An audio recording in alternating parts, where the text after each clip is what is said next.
Oh, hi there. Thanks for stopping by. Well, here we are again. I'm working on this painting. This is the third time I'm going live, working on my Gapsto Bridge painting here, Central Park. And I'm going to be working on the bridge today, which has all these little kind of ivy leaves growing on it. Some little bit of stone you can see on the left here. And then over on the right, you've got some bushes and things. And I think I probably finished the tree that I left off with last time. Maybe I might touch that up a little bit. So, if you haven't seen me painting before, I'm working in oils, and this is a painting I had started in person originally, and I did a painting and sold it. Now I'm doing it again in a version number 2. So, Schmuckleberry, thanks for stopping by again. Wow, in 2 platforms. You deserve some kind of an award for that. Still the best name ever. Okay, VB Art and Vent Painting, thanks for stopping by also. So now I'm going to use some cadmium yellow light going into my Viridian and transparent yellow oxide over here. And I'm going to, well actually, I guess I have to decide what I'm painting first. Hey Emzia. I will read your comment in a little bit when I just get to this.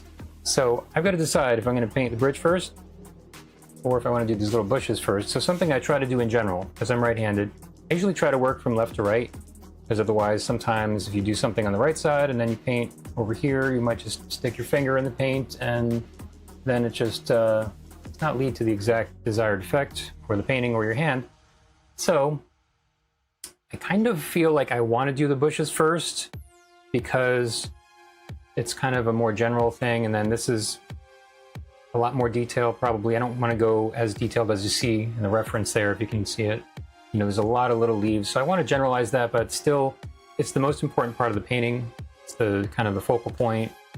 And so I think because of that, and also because this area over here is going to change maybe a little more than that, I want to do that part on the right first. So I will just try to be careful with where my hand goes and not stick it in the paint. So, hi Summer. Thank you. I love your intro too. So, I'm going to get my brush that I've been using. This is the same one I've been using for pretty much everything I've done on this painting recently. And I'm going to go in there and I'm going to paint maybe the light area over here where there's some sunlight is just hitting right on these bushes here. Okay, so I'm going to I'm going to go in here and get some of this color, which I actually have pre-mixed this time. I think it's snowing in hell. And so I'm going to just put this down and see if this is what I want. A little bit maybe too light. And just go in there a little bit more with some darker side of this kind of little gradient here where it's more on the green side. And I'm going to, this is not really a gradient exactly, but somewhat, where if I want it to go over here and just make this darker, I can just dip into the green right there. So I'm going to just add some more of this on here, but I think I want to add a little bit of white. I haven't really done too much on here with adding white, but just based on the color I'm seeing right over here in the reference, I think I need a tiny bit of white. So let me get some lead white out here. Not white out, but just lead paint that I'm getting out. I've never painted with white out. So I don't imagine it's archival. I don't really need, well, maybe I need a little more than that. It's kind of a big jump for me to switch to lead a little while ago, but I've gotten used to it by now.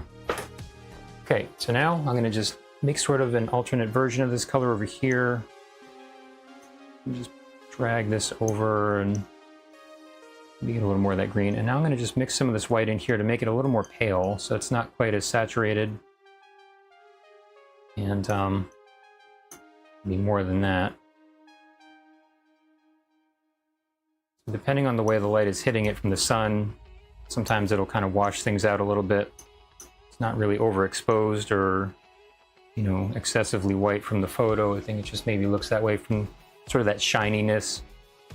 that you get on the leaves. And sometimes, depending on the leaf itself, if it's got kind of a more of a waxy sort of a texture, you might see a little bit more reflection happening than certain other ones. So now this is, I think, maybe a good color here. Let me just try it over this way. That's pretty good actually for what I want.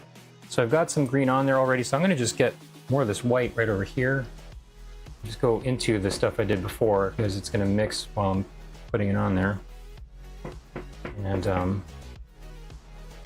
it's different than mixing that DJs do, but I'm just going to mix this little bush here.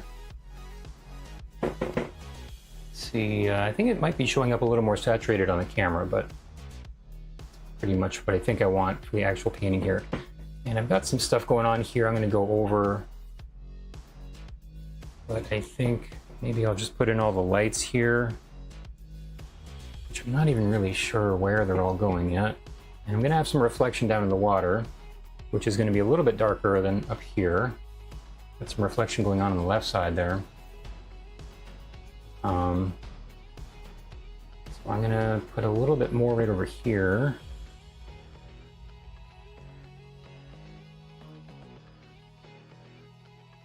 And I think I want to have maybe this area up on the top here getting a little bit darker. I don't want to have this go over too far. Bring it down some more so it's right on the edge of the water here. This thing kind of looks like a pom-pom a little bit in the reference.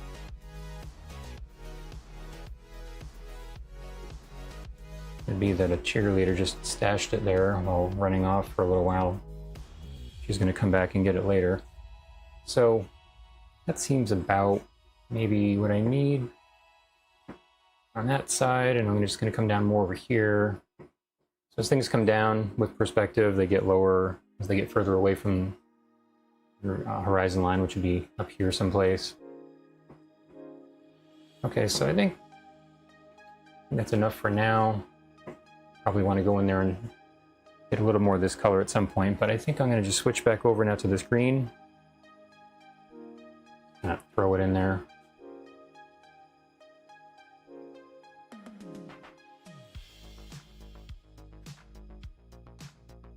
It's not looking great so far, but I'm just kind of getting the colors where they need to go, and I'll just fix it up. So, oh, Live Like You Mean It wants to know how I get it so pop out. Well, it all has to do with the values, which is the light and dark, and then getting the shapes right. Like I tell my students sometimes, you don't even really need to actually think about the fact that you're painting the thing that you're painting. If you get the values and the color and the shapes right, it'll end up looking that way anyway. So kind of like sometimes when I paint a person, people will look at it and they like it, which is the desired reaction. But they'll kind of say, I got the emotion of the person and then the feeling and stuff like that. And I'm really just thinking to myself, no, it just looks like them. I just painted it. I mean, the way I paint anyway, it's not extremely expressive in general. So a lot of the time, if you just really pay attention to the way things look and you paint them so that they really look the same, it'll have the same expression or feeling that a person has in the reference, which makes it look the way that people respond to as being more authentic or having that feeling or whatever. So, so far, this still doesn't look good, but I'm gonna need to do a little bit of adjustment in this middle part here. I think it needs to go down some more, a little bit. Well, actually, there's an area here where it's not too dark. I think I might want to get some black actually to go in here because this is looking a little bit too light with the way I have it right now. So another thing with the pop out, just like I was saying with the values, you want to have enough contrast. So that kind of goes along with that. It's hard to have things that are really dimensional looking if there's not much contrast in there. Because that's how it looks in real life usually. Unless it's an overcast day or something, usually you see darks and the shadows, really darks. different things. All right, so I'm gonna go get some black over here. I'm just gonna get that black right without even mixing it. Some right up against this tree. Especially going up the edges of things. I'm gonna really pay attention to the contrast there. I don't want to overdo it, but if things are too similar, then they don't look separate enough, even if they're different colors.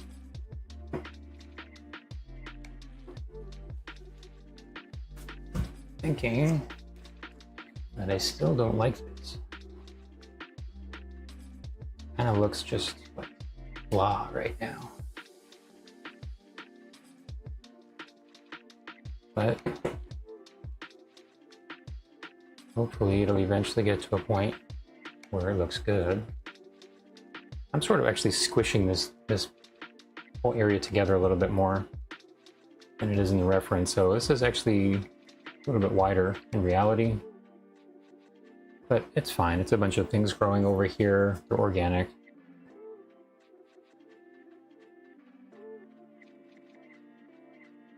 Not like somebody's going to come over and measure this and then go to the place in person, the tape measure, and then tell me I got it wrong. I mean, these plants aren't even there anymore. Unless they're just perennials, but they wouldn't look the same at this point anyway. I did a painting of a waterfall where things were growing in while I was working on it, and I realized that there was only really basically like a 2 or 3 week period of time out of the year that I could work on it because the light changed so much.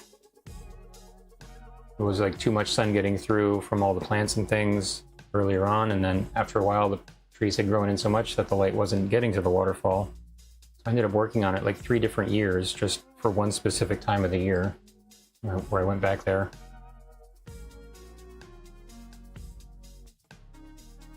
Very interesting though, just seeing how the water level changed, where there was times where my foot was just under the water while I was sitting on a rock painting this thing.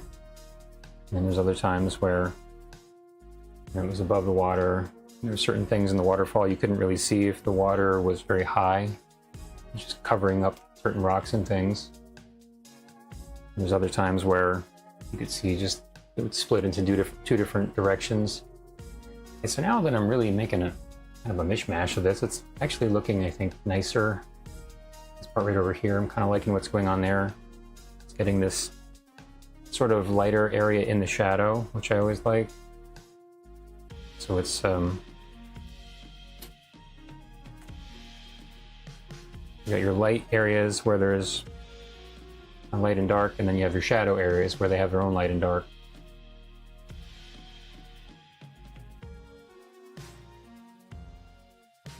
Well, do I use paint mostly right out of the tube? It's more, it depends on what it is. I mean, there's sort of one school of thought with that where you're not really, I don't know, I'm not sure how many people really care about this, but some people think you shouldn't use paint right out of the tube because then it looks like that color if you know what it is, which is kind of true in some ways, but that's not really an issue with primary colors, because you can't really make a red more red so much.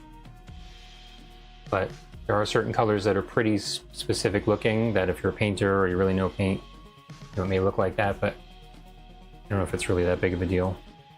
So most of the time for me, I'll just look for the color that looks most like what I need. I have a lot of tubes of paint and I'll just use that. And however much I need to adjust it, if it looks the same as what I need out of the tube, I don't really care, I'll just use it. But if it needs to be changed, then I'll change it. I'm gonna bring this over more here on the left.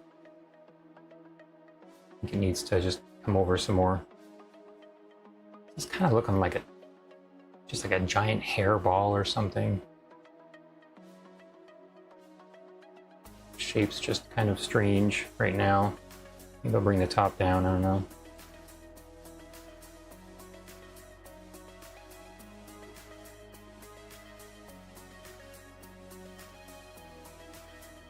Okay, so I want to also make this less just sort of filled in and even, so there's more texture in there.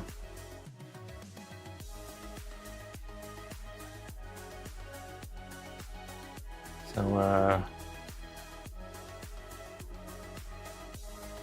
this also right over here is a little bit too bright, so I'm going to just go into the darker area and go back and forth, just to kind of borrow some of the color, and it makes the light area darker and the dark area lighter. Kind of like that old commercial. Keeps the hot side hot and the cold side cold. I don't know, was that Burger King?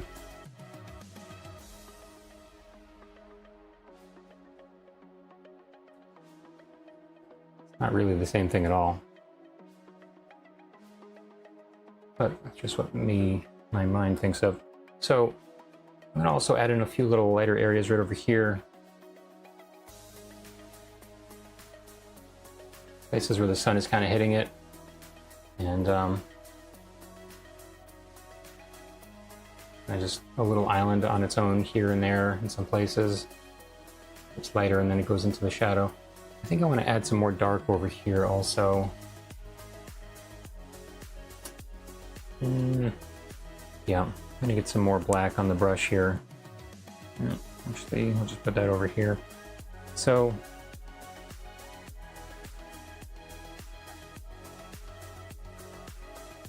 right here kind of comes down like this.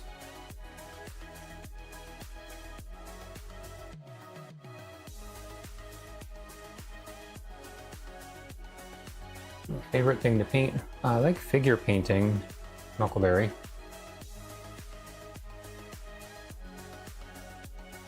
I have not done a whole lot of it lately, but getting back to it soon. I think the figure is the hardest thing to paint, like for sure. Although I've heard some people say that horses are the hardest. I've never actually painted a horse, but I don't really think so. So I like landscapes too. I'm not really much of a still life person. But yeah, mountains. Mountains are cool.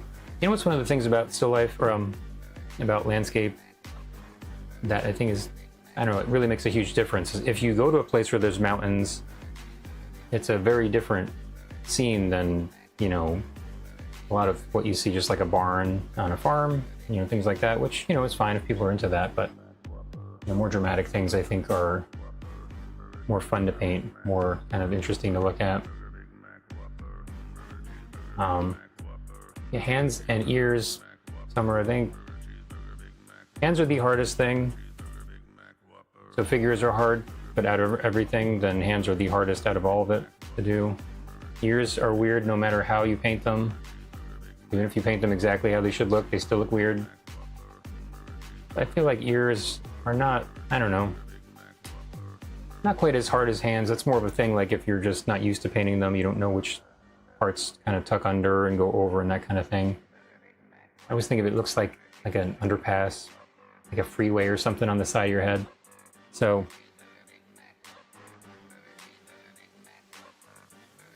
yeah, hands definitely are number one, I think.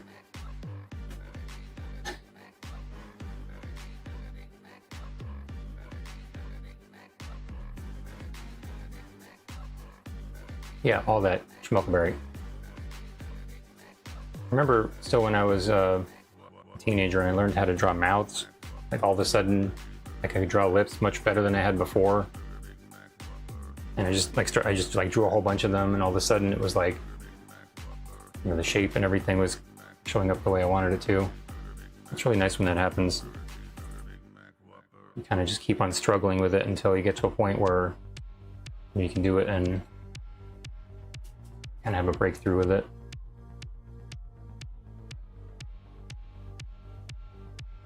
Yeah, hands, I've got a lot going on in one little area, and there's veins and tendons and bones and muscles and tigerosomai, and you know, you gotta just have all these different kind of subtle changes that happen from one sort of position to the next, so that it looks like it's also the right shape. So there's that little guy. Yeah, one of the tough things about it is that it's just in such a compact area.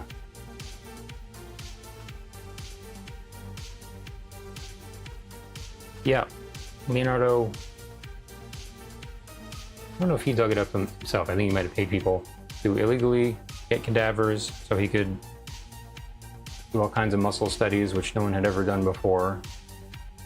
He was like the first person ever to just make all these studies and really understand what the muscles look like underneath the skin. So that could be one of the reasons that he was good at painting people. Most likely. I think most people would say probably it is, yeah.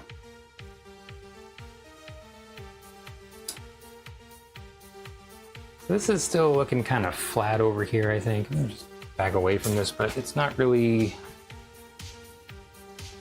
standing out the way I need it to. So I think I need to kind of define this edge right here some more. Because it's just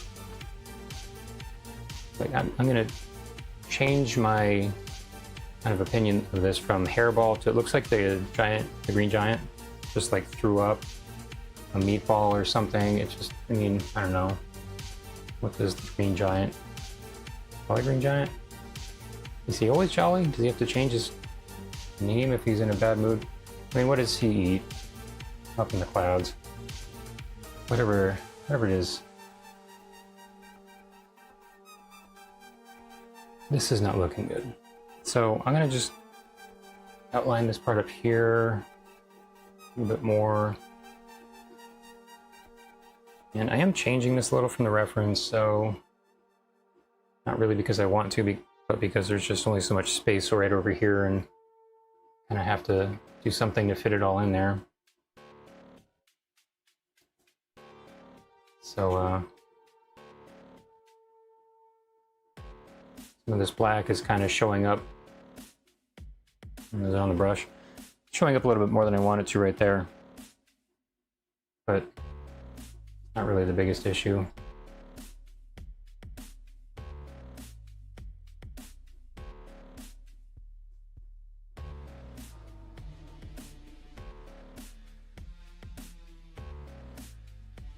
I guess that's a little bit better.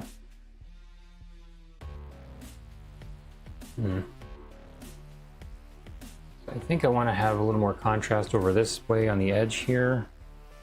So I'm going to just go back over this some more.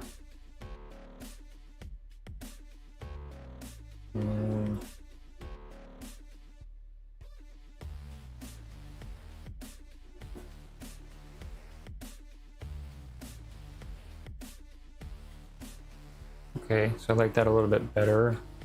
A little piece down there with some of the parts hitting the sun and then going back into the shadow. It's like a little mouse peeking out of his hole in the wall. And so maybe what I want to do here is just get this a little bit more kind of binary, where it's just light and dark, and it's just not blended as much as it is now in some places.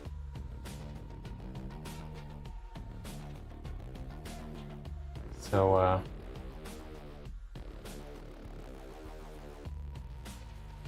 think I want to maybe bring the dark down right here a little bit also.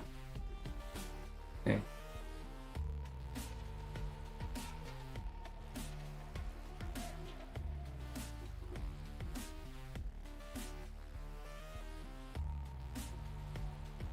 Get some more black.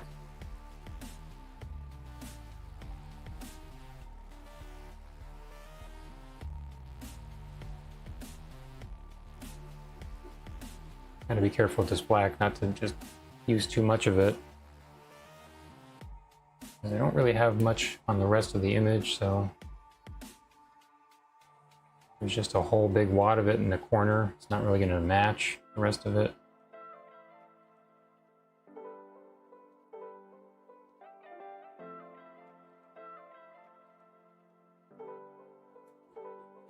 I think it's getting there though.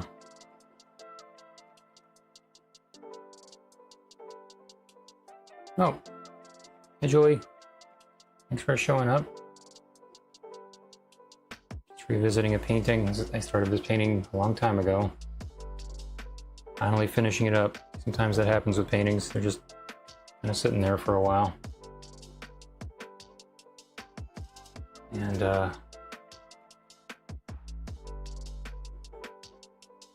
I only got this area on the right and then the bridge to do, and that's going to be about it. I'll do a little bit of something up this way also. You know what? I kind of like the way the light is right here, where it's kind of right off on the side. I don't know if I want to really change that around too much. Oh, good, Julie. How you doing? So, down here, I'm going to bring up a little bit of shadow. And once I add the reflection in here, it'll kind of help put it in the scene a little bit more, but I want to make sure I have this kind of all figured out up here before I do the reflection, and it's just changing.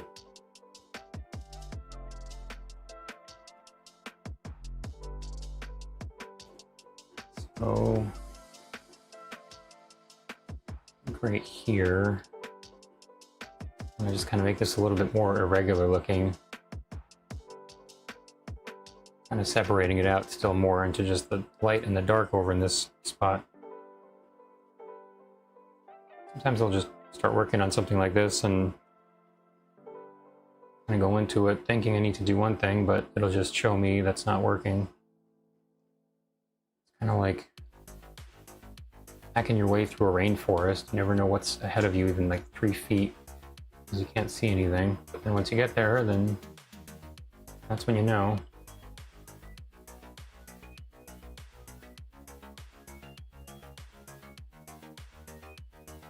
Okay. Do anything fun, Julie? On your day off? I remember hearing for when they were shooting Predator, it was like that in the Amazon, that it was so thick they had to just like hack through all these different things. And plants growing all over the place. Just to get through anywhere, it just took forever. Cut all the vines and things because they grow so thick. Alright, so I think this is working better now. It's kind of seems to make a little more sense. I want to kind of continue this up on the side here some more. Maybe up here.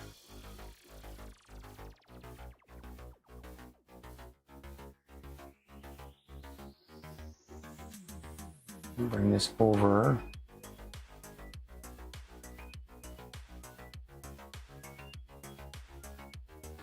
I'm running out of this color I made, but I'm not sure I really need much more of it.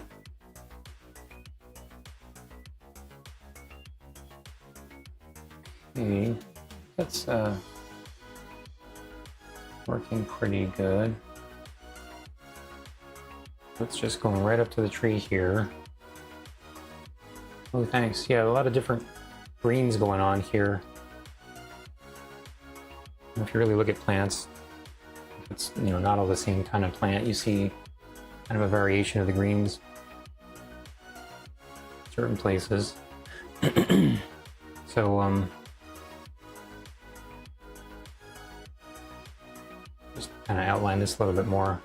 We were talking about painting hands before, so I guess, you know, people say green is the hardest color to paint with. If you're painting a green hand, I guess that'd be the ultimate hard thing. Like the Jolly Green Giant's hand, if he just like stuck it down in the shot, it'd be really tough. He'd also be throwing off the rhythm of the image. That'd be really mean.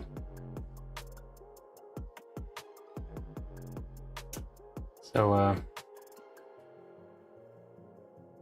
not sure what else I need to do with this right now. Maybe add a little bit more back in right over here. Make it look a little bit fuller. But I think I'm maybe not going to do too much more on this one little part here.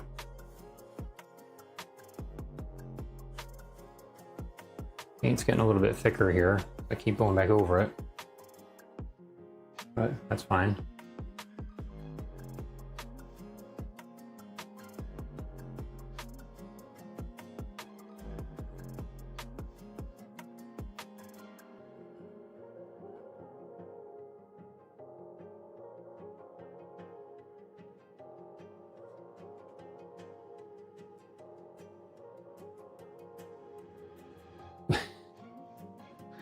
Amite, you're gonna leave a lurk.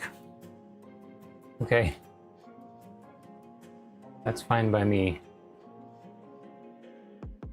I'm not 100% sure I know what that means, but I think I can guess. This lurk is kind of like a little small animal you're putting in front of the computer, be in charge of the feed, and comment while you're away over at the stove. That'd be a good name for a little animal. Like maybe something that's like hamster size. Maybe some kind of exotic, long-haired hamster. It's always getting into mischief.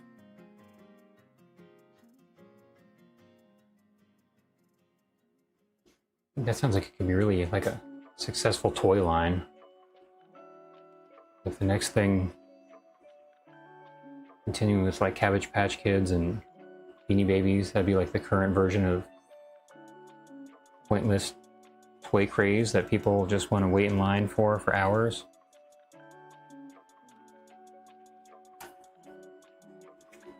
Oh, okay. Yeah, you don't have to comment constantly if you have things to do, that's fine. I've done that once or twice with people. Sometimes I just need to do things with my fingers, aside from asking extremely important questions. All right, I feel like this is getting a little bit flat here again. I don't know. Maybe I'll leave that for now and come back to it. And I think I do want to just go over this one little part in the dark here to kind of bring that out slightly more, because it's a little bit extra dark. It's not how I like my toast. Don't burn my toast, I'm not eating it. So I'm going to just lighten this part just enough that you can see kind of a little bit of kind of detail in there, but it should still look like it's in the shadow. Oh, my easel, well, actually, my dad and I made it, mostly my dad originally, back when I was just heading off to art school. And I've kind of adapted it over the years. Like this piece up here I made a few years ago just to fit little boards like this, because the brace on the top is pretty large. So you can get a big shadow with that if you're using it.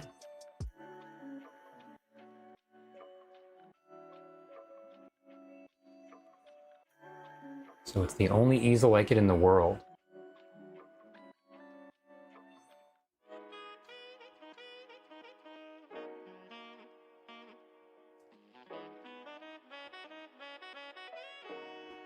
Okay, I'm gonna just separate the dark area and the light just a little bit more here.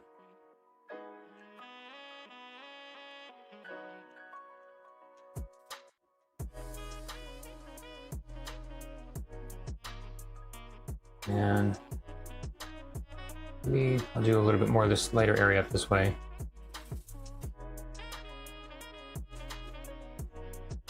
Oh, thanks.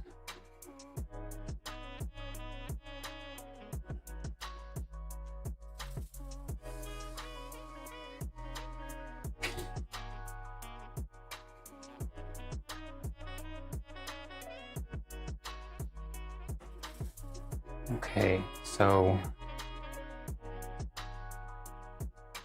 just sort of fading up here into sort of the top edge of the bridge. I haven't decided yet if I'm going to cover up that part or not, because I sort of like it, but need maybe a little bit of contrast to show whatever this part is that I'm painting right here up on the top, which is probably enough in this spot here. So, you know, maybe I'll just bring that up now. Of course, that's not really that bright at this point because I've got a lot of black that's gotten in there. So I'm going to separate this out and get some more that green with the white in there. Just a little bit of white.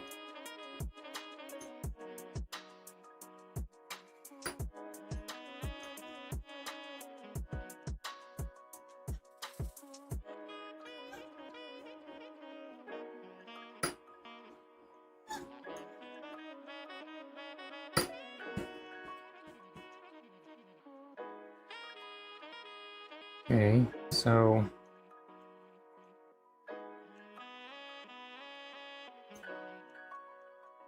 oh, actually, I need some yellow in there. So I forgot I had taken it from this area over here when I first mixed that color.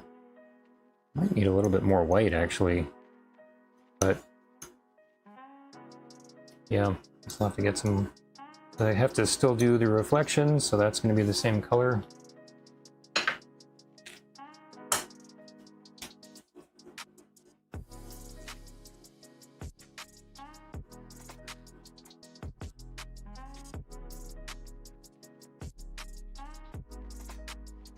Okay, guess that's enough.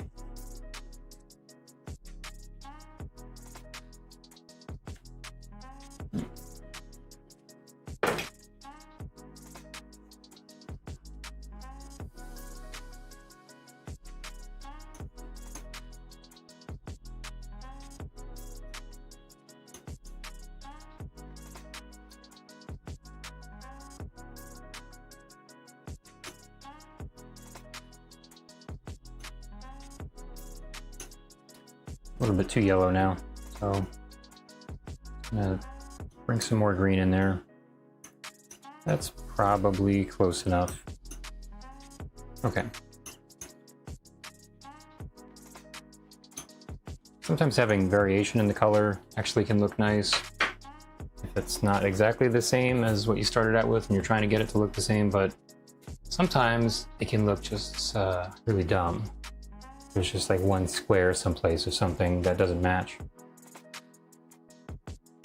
If you kind of integrate it though, probably fine.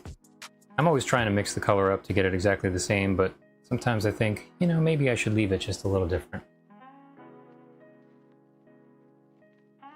So up here, just put this in and, like I said, have it sort of stand out against that area in the back.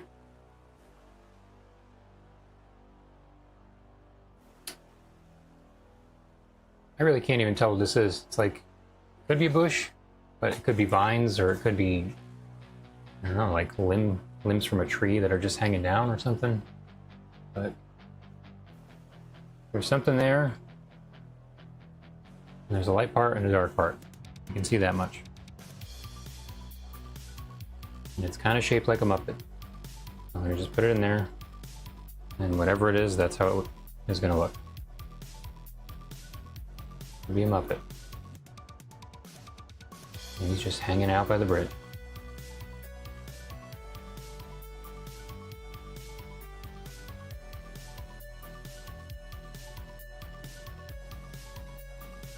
Maybe Anthony Kiedis is hanging out underneath the bridge. So, something like that. Oh, well, Schmuckleberry. Just never get tired of saying your name. So this photo was actually from, not that I'm saying that's your name, that people call you, you know, in non-computer life. This photo is a still from a video back when I was actually doing the painting of this the first time. But if you go to, there's some places online like that you can get really good photos that you can use for painting and stuff. And it's all copyright free. So there's a bunch of those now, at least like 4 or 5 that I know of that are really good for it. And the copyright free places, I'm sure, really are not fans of that. Or the ones that are not copyright free. It seems like it's a place for kind of photographers to start out and kind of work towards maybe selling what they're shooting. You can tip them and stuff if you want. But it's important to get good photos, because if you have a photo that's not so good and you're painting that, then you can really have a hard time, even if you're doing everything right and you're painting things that look the way they do in the photo. It's just like a very flat looking photo, especially for landscapes like this. You have a bad light source, like everything, you know, the way the light's hitting the kind of bush over here, it's on the left, and the shadow on the right. If everything was just head on, it can just make it look really plain and not pop out, as Summer would say. So You can really shoot yourself in the foot if you don't have good reference in the beginning. Okay, so I guess this is looking alright. I don't know.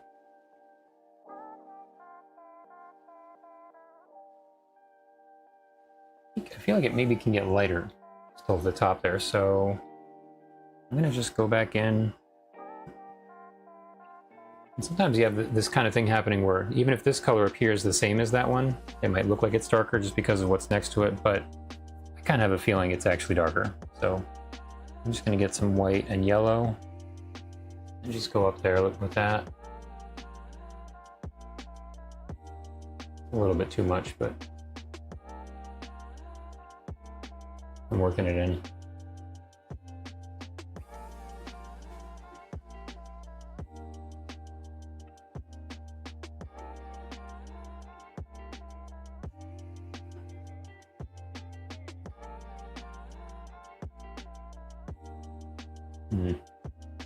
A little too extreme. Sometimes with these highlights, I feel like it can look kind of cheap if you don't, like if you just, especially with white, but if you add a light color in there and it's not mixed in enough, it just kind of looks, you can kind of skew crafty a little bit.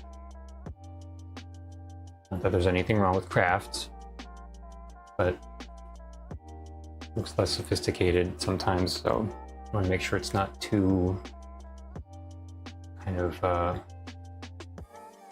just thrown on there. It's a fine line of just painting loose and doing that versus just, you know, not looking good. Well, kind of like that better before, but it needed to get lighter, so whatever.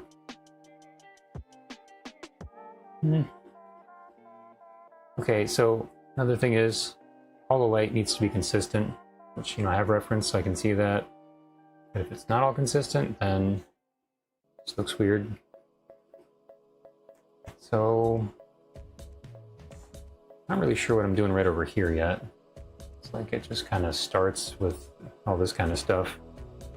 I guess before I do that, maybe I'll work on this little part right over here. Probably don't want to leave it the way it is. There's just like a shark fin going up the side of the tree there, so that doesn't look right. I mean, as far as I know of, sharks can't do that. So this is a slightly different green than I have right now, but let me see if I could just kind of throw it in there without really putting any effort into it. I'm gonna take some of this brown, which is actually a yellow. This is not the right color. I'm just gonna see what it looks like here. Okay, and put that up there, and I'm gonna get some of this green. It's gonna be too dark. I'm gonna just go over this little spot here.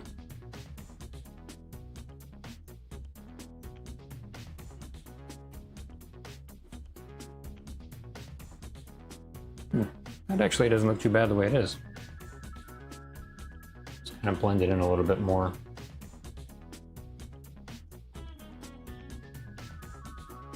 You know, I might just leave that, aside from the shark fin.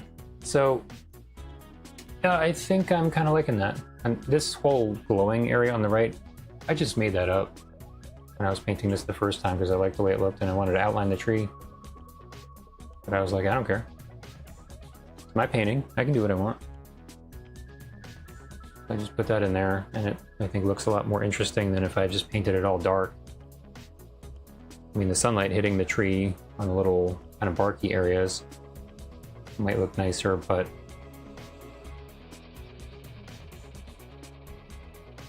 I like the way that it's silhouetted here.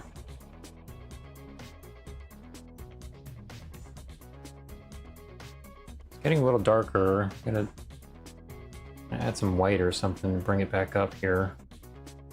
Get some yellow. Okay, I think that's I'm liking that.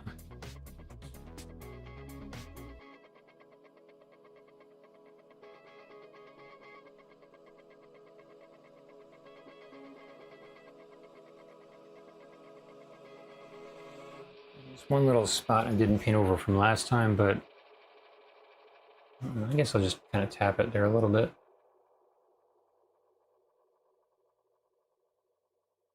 Sometimes when there's things showing through from the earlier layer, it can actually look kind of nice, but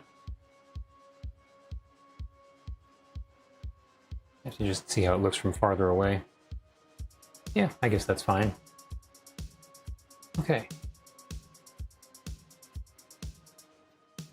So next, I think maybe I'm going to do this little dark area on the right over here, which is going to be a little more kind of in the shadow and not really too much going on over there. It's like, again, I'm bringing it over a little bit more than it is in the reference, but actually that's too dark, or too light, I mean.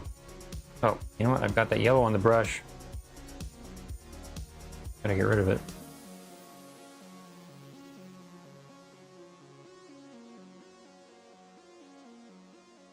Schmuckleberry, remind me, you say you're getting into painting now?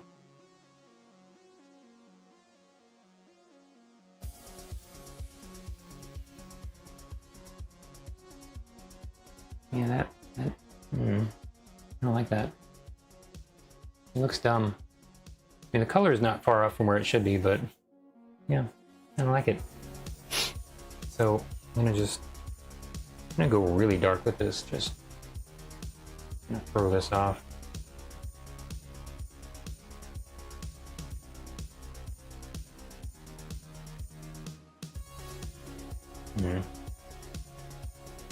This is out on the corner here, like on the side.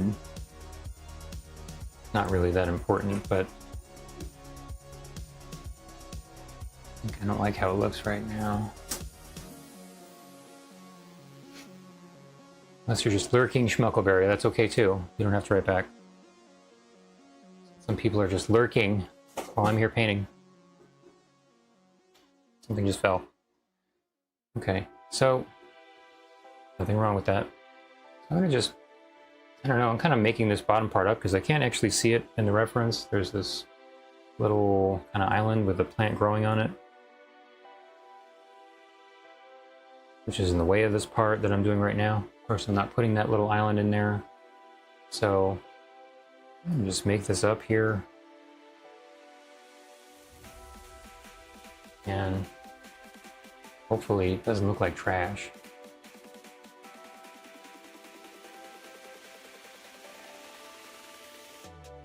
No. Leonardo cadaver drawings. Well, are you looking for them to draw? If you go to Google Images and you just go up to the top where it says tools or something like that, you can select size and then put in largest or large or whatever. You can get some good photos that way. That stuff is so old though. You can, it's going to be in the public domain, so you can actually, you know, legally draw that anyway, wherever you get it from. There's this whole thing with taking a photo of a painting and then like the photo of the painting is like considered a work of art, which, I mean, I don't know, not to diss photographers or anything like that, but you know, if you're taking a picture of another work of art, I feel like it's a little weird. But anyway, there's definitely stuff that is old like that, which is perfectly fine to use for whatever you want to do. Summer of Success comment inspired you? Oh. What do you know? Got a real community here. Well, good luck with that. He actually did a lot of those drawings, I think, in Silver Point, which is where you draw with either silver or different kinds of metal, and then it tarnishes over time. That's something that was kind of no longer being done back when I was in art school, and I had a teacher that was named Chuck Schmidt. He was trying to bring it back, you know, him and one or two people he knew. And so I've seen it done a little bit more recently. I mean, I'm sure other people were reviving it also, but kind of making a comeback now, I think.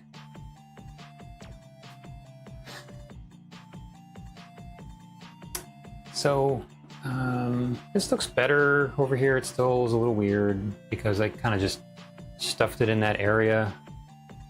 So I think I need to overlap it or something, or else it's just gonna look dumb.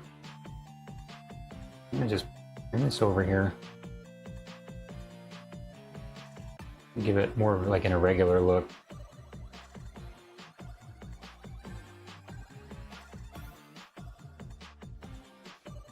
Yeah, you can learn from doing things that sort of the old masters did. Was I talking about this last week? I don't know. Do master copies of paintings that were in museums and stuff.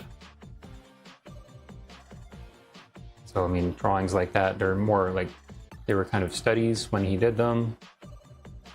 But same thing, you can just by drawing what he was drawing, you might see like the shape or the shading and different things. Might be a little different than you would normally do. So I kind of like this, but I feel like it's a little too light. It's looking darker in the reference, so I'm going to just go back in there and cover up some of this.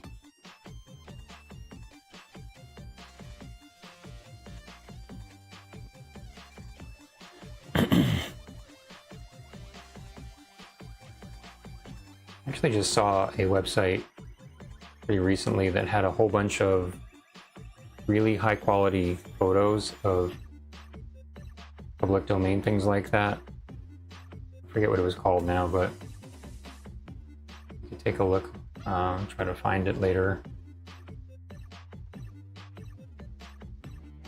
There's some sites that have paintings, like pictures of paintings like that, where the photo is so good you can see the whole thing, and then you can zoom in to the point where you can see the individual cracks in the surface and everything. I mean, it's probably like, I don't know, like 80 megapixels or something like that, maybe even more. But you don't see that too much.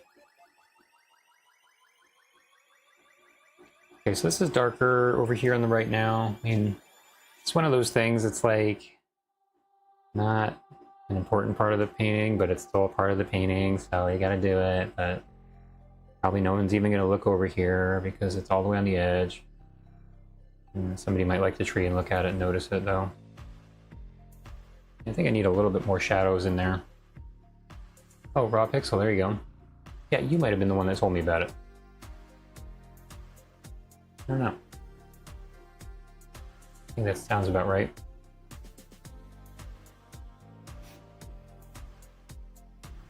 Yeah, so you could take a look on there, Schmelkelberry, and see if there's any Leonardo drawings. They had a lot of stuff when I was looking. You could search by the artist and everything.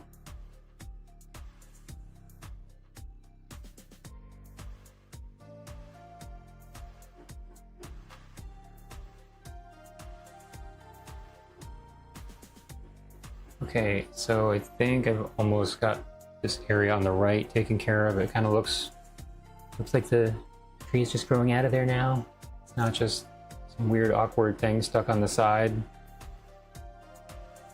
Cover up the shark that was swimming up the side of the tree. I think this part on the right is maybe done. So do the shadow or the reflection now on the bottom.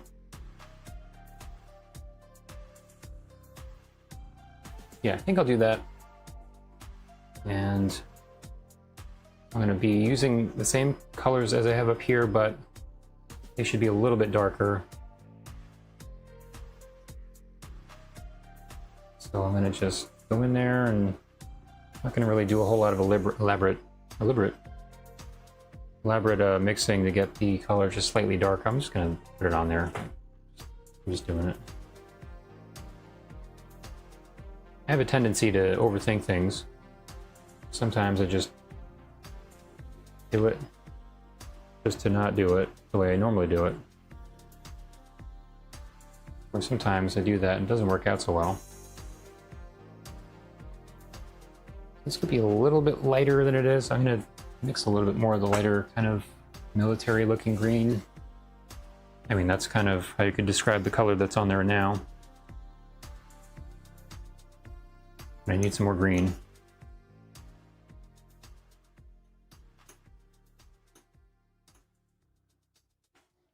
If I didn't have green, it'd be hard to finish this thing. You know, that sounds like a blues song, talking about money. Gotta paint this green to make some green. Just like that. Something kind of close there, but I need to add the white in.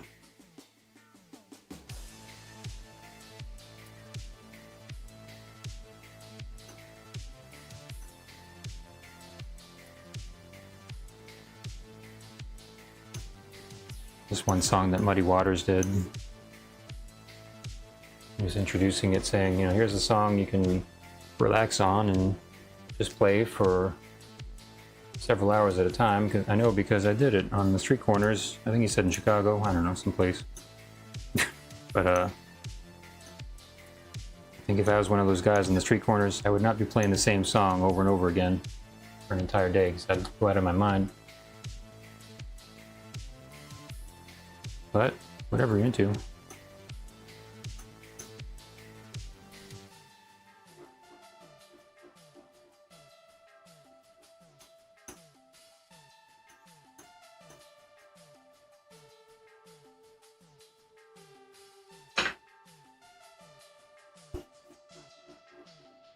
Miles Davis, blue and green. Yeah, well, I've got blue and green here. That's what that song was about, this painting. Did he travel through time?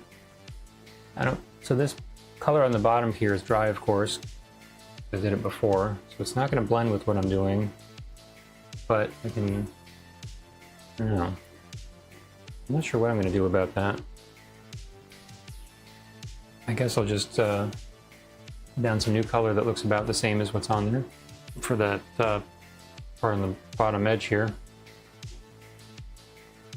And so now I'm just kind of trying to give it the butterfly effect here of just matching everything in the water that's above the water. Of course, this is a little bit close right here, so let me just go in there and do that. Darken it a little bit. Just a hodgepodge of colors on my palette right now. I don't know, I guess it's still a little bit organized. So as I go on with the painting, the palette tends to get more and more disastrous. But as that happens, you know, you can kind of remember where certain colors are while you're working on it.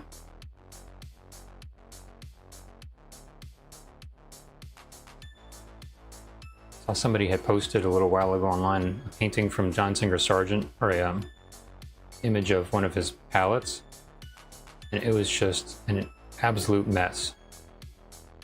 You wouldn't think it would be that way just if you know Sargent's work. I would think he'd be a little more organized, but it was a disaster. Maybe he was kind of the same thing, you know, that I do, where it's like organized in the beginning, and as you go on, it just gets more and more kind of all over the place. Anyone that doesn't know Sargent is listening, you should check him out. He was really a master.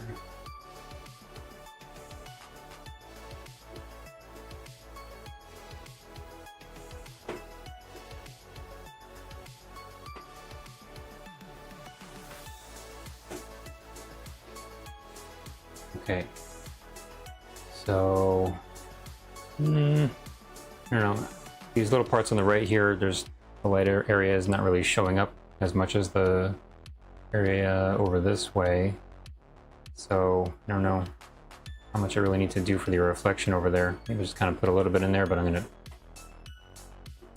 gonna cover up a lot of it.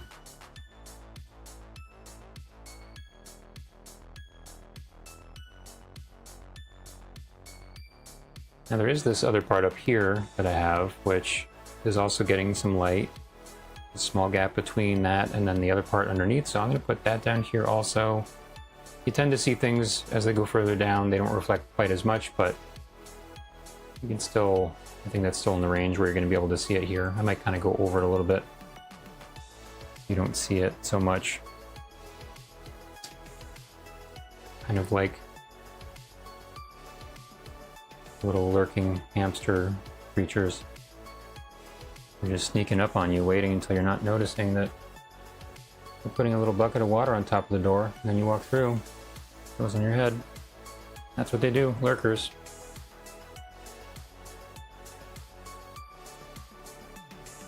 I tell you, whenever you come back to the computer, you have to let me know what you're making over there. You can imagine any number of delicious dishes that you're doing. So this is going to be right about the same edge, kind of as far over to the left from the right side here. It's going to be about the same distance there.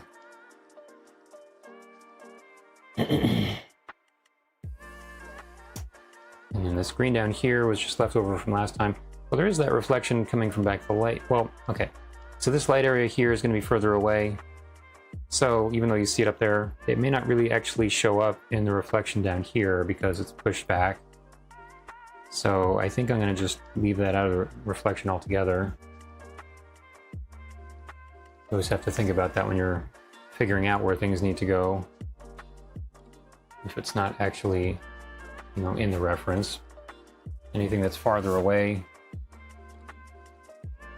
may not be visible in the reflection for something like this. So I'm going to go in here now and I'm going to get a little brown, which is not brown, it's actually yellow. But the transparent yellow oxide over here, which really looks like brown.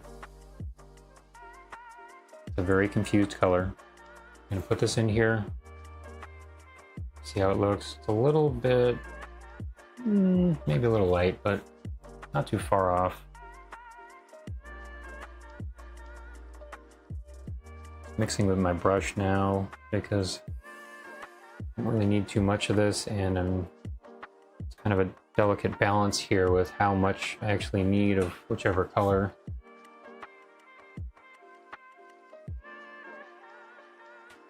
So I'm gonna come in here. There's this part going like this.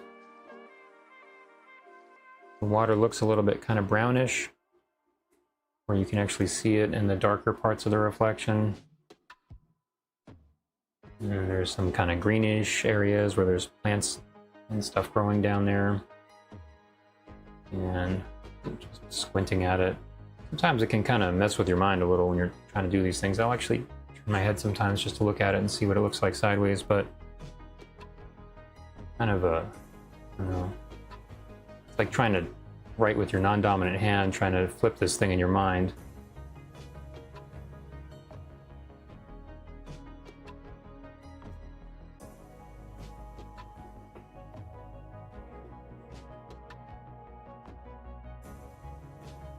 I guess you could call it your wrong hand. It doesn't feel right. So there's an edge going up this way over here, and I'm going to just continue that over this way. And there's a little spot right there, which is probably bigger than I need.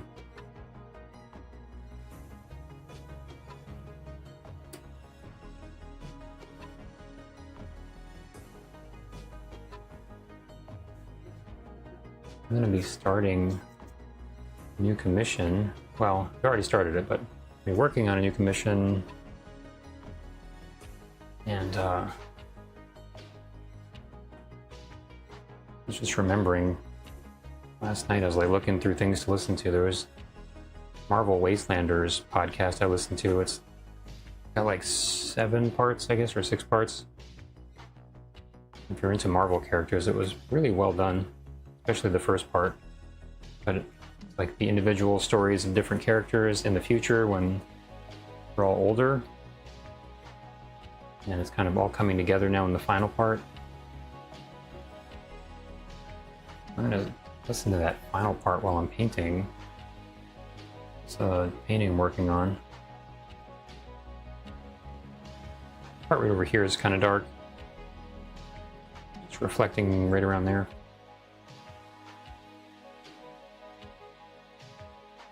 Oh yeah, Ash Muckleberry, did you find any Leonardo pictures on that site?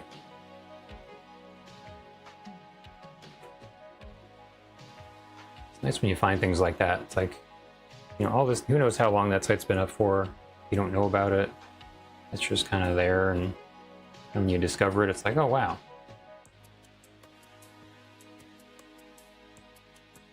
Been waiting my whole life for you, site.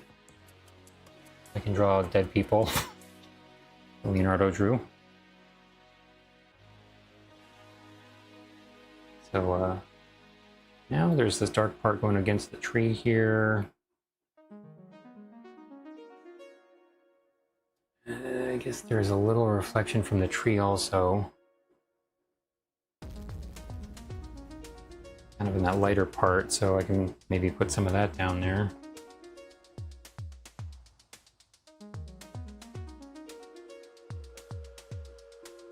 I remember I had an assignment when I was in art school. We just had different things we had to draw on a sketch pad for my illustration class, and one of the things we had to do, like we would get a copy of different things that various artists had done, and we just had to do our own take on it. So one of the ones that we had to do was one of those old drawings that Leonardo did, kind of like an older looking man, kind of going like this. And so I drew him like that, and I also drew a little hand poking him in the eye. So that was my own little addition for that.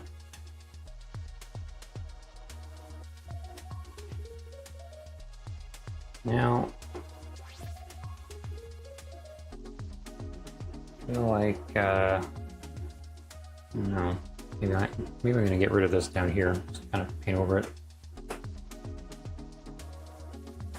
Well, it wasn't really the kind of thing we got graded on. It was more just like, you know, do this little exercise thing each week. So, I mean, really, in art school, the grades don't even really matter. You put it this way, at least for my art school. Like, it was a good school and everything, but if you failed, you really weren't trying. Really, I think the main thing with art school in general is just the work you're doing. Like, even if you get straight A's, it doesn't really matter. You know, you have to make good paintings or good whatever you're working on. That's really the thing that people are going to care about after you graduate.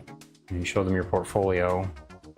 Like, I don't know, some people, it's kind of like the thing they do is like, if you tell them where you went to school, they'll ask you different things about, you know, sort of the academic stuff you would normally talk about for non-art schools, but it really doesn't matter for an art school. It's just, you do the work and, you know, you're the one that really is going to either be better or not better by the time you graduate if you didn't kind of take it seriously. So, what is that? Schmuckleberry, what are these runes you're giving me? I don't know what that sign is. Is that like a zodiac thing?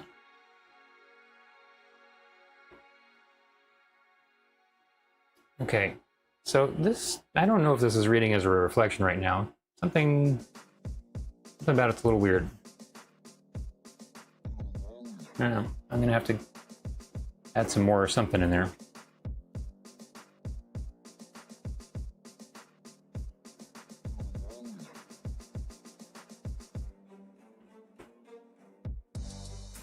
It's looking a little greener on the right than the area next to it.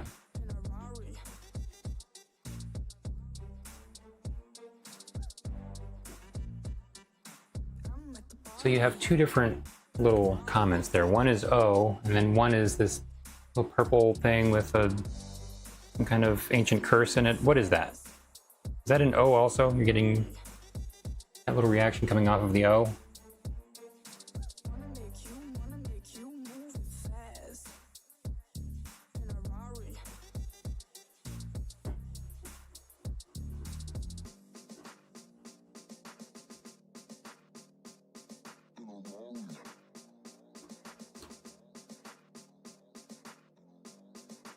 You know who's got a really good O? George Takei. Oh! Big soundbite on Howard many years ago, Howard Stern. Haven't heard him for a while.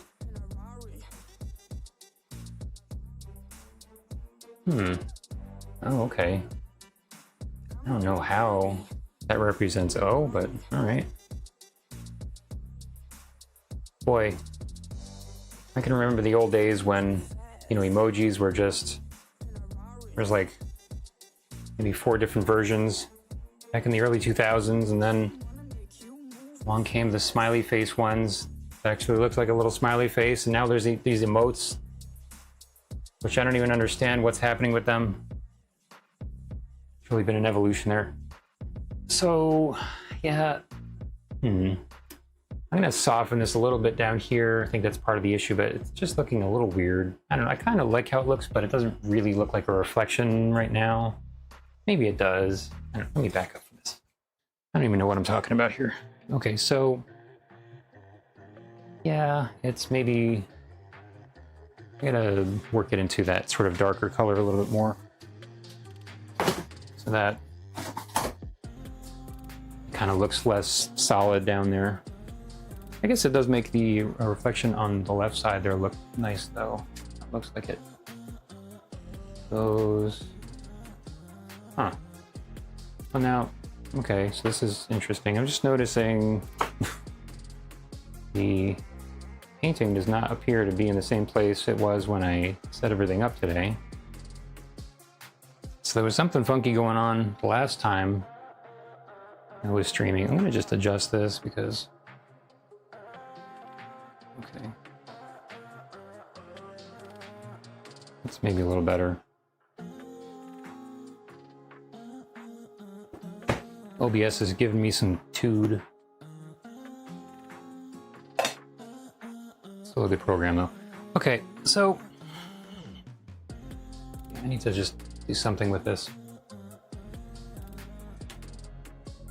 Oh yeah, I don't even know. I don't even really understand the world of emotes on Twitch. It's weird. And I know you go on some people's streams or whatever their feeds, and you get them as like a little reward, but there's so many things about all this stuff I still don't even get. Like I feel like an old man. Like, I don't think my alerts are even set up. I was looking at that last night. I was like, what? I look around in there and it seems like they're set up, but then I also don't think they are. I don't know.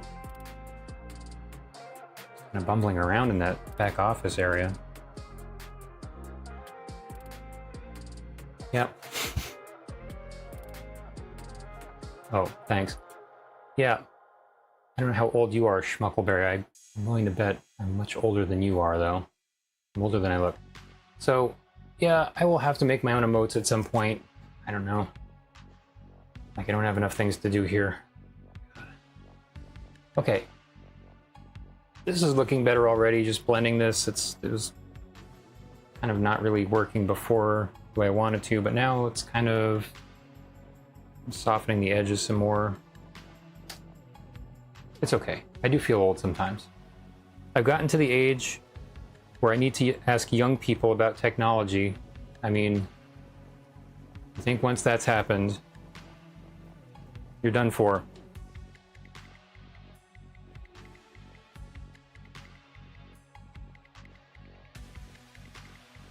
It's kind of a weird stage in history for that kind of thing, because I grew up with computers, so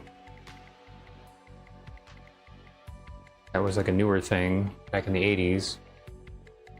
So I was able to tell other people about it that were older that weren't used to it, but you know, now there's all kinds of other weird stuff. Just aside from the fact that we're using computers, there's like all kinds of websites, and you kids and your slang these days, I don't even know. Yes, and I teach Photoshop. That's right, Summer. I have had a beard. I've always thought beards are weird, but I had a beard for a while there. I had what was called a Van Dyke, fancy beard. So, yeah, I am definitely much older than I look. Not telling how much though. I'm not answering any questions about whether or not I'm actually getting a social security check at this point. You'll just have to wonder about that. Yeah, so I was using Photoshop in 1995. Now there's commercials for it, which is weird. And you can do video in Photoshop. Like, I don't know when they started doing that, but that's just... What planet am I on? I don't even know anymore.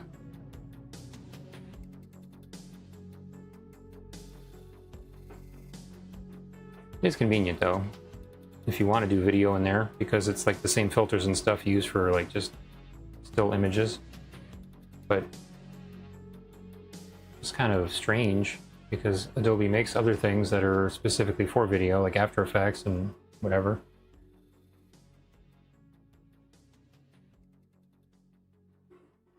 Yeah. So I'm liking this more. It's kind of still a little bit similar to what's going on up there, but kind of looks more like a reflection now.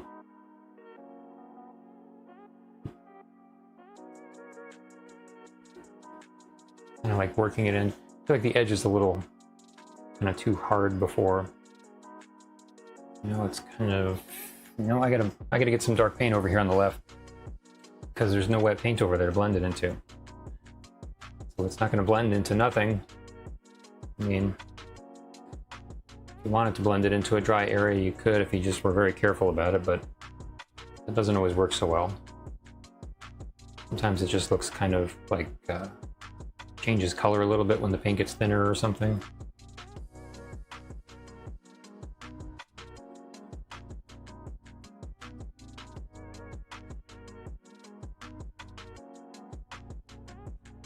So, I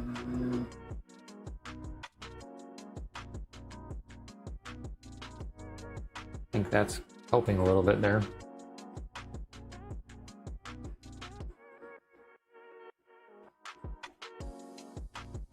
Be careful when you're going over a dry layer, because if it sinks, then it doesn't look exactly the same way as it did when it was wet. This doesn't seem like it sunk too much. Looks like it's at least a little bit glossy, but hard to tell sometimes if it's just a little bit sunken maybe. Not that hard to just paint over it, so I'll just do that. I like things to be easy.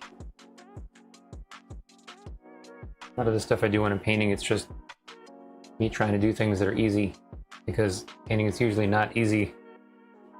Like even the things that I already have been doing for decades, sometimes they're still hard. So in the reference here, this part down here, sort of like the dark area, is actually lighter than the bridge itself above, because the sun's kind of lighting it up there. So I don't know, maybe I want to lighten that some more, because it looks like it's almost the same right now. I'm going to go in there some more and just add this part, make it a little bit lighter. Got to be careful about this because it could get kind of confusing if I just do it too much. Especially because I have this darker area over here actually. I don't especially want to paint over that. So, I mean, I could. I'm liking how that part looks though. So, well, actually, for thinner, I don't use any. So, I don't really use very many mediums for the most part while I'm painting at this point. I have used certain mediums before, but I got a cough.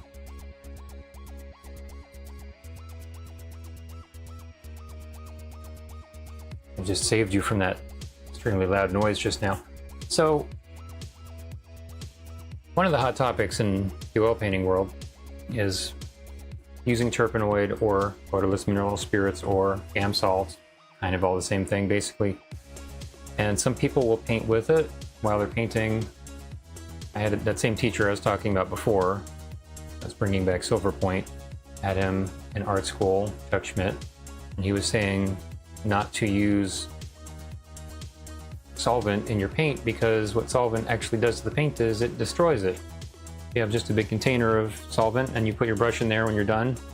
You don't even have to swirl it. You just hold it and you'll just see the paint start falling off of there. So there are plenty of people that paint with solvent, including, you know, some people I really like that are great. And if you just use a little bit, you're probably fine. But the way I look at it is like, if I'm damaging the paint even a little bit, probably don't want to mess with it. So there's, you know, that whole kind of side of things. Then there's also the fact that if you're breathing in the vapors from it, it's poisonous. So it's not the most toxic thing in the world, you know, especially if you're using Gamsol, which is a more refined version of odorless mineral spirits. It's like what they call a cosmetic version of it.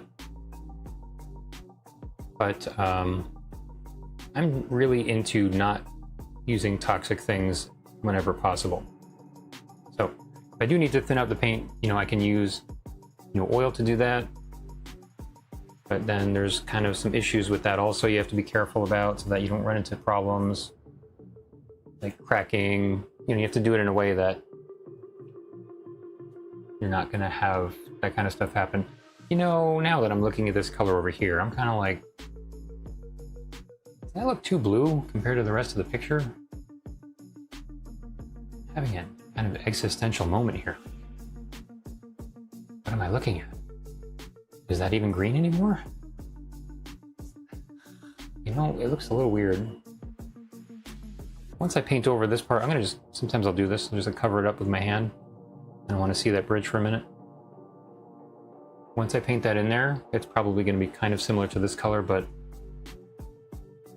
there's a lot less yellow in that actually than what I have for the other stuff I painted in here. So on the same kind of like way of thinking, sometimes you have more blue hitting things from the sky. The blue can kind of cast a color on there, but this is supposed to be in the sunlight, so that wouldn't really be showing up so much. I don't know, this is one of those things, now that I've got it in there and I'm really looking at it, I don't know if it's like going to look kind of weird when I'm done if I leave it. I mean, it's probably fine, but yeah, I guess, I don't know. And once I paint in the bridge, it's probably the only case I'll be able to actually see if it needs to be adjusted or not. Parsley. This stuff, I mean, it could be parsley growing over there. That'd be some pretty big parsley. So anyway, yeah.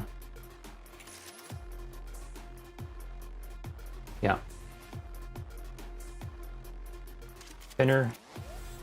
If you're going to use thinner, it's a good idea to mix some oil in there with it to at least kind of even things out. So the oil will kind of help to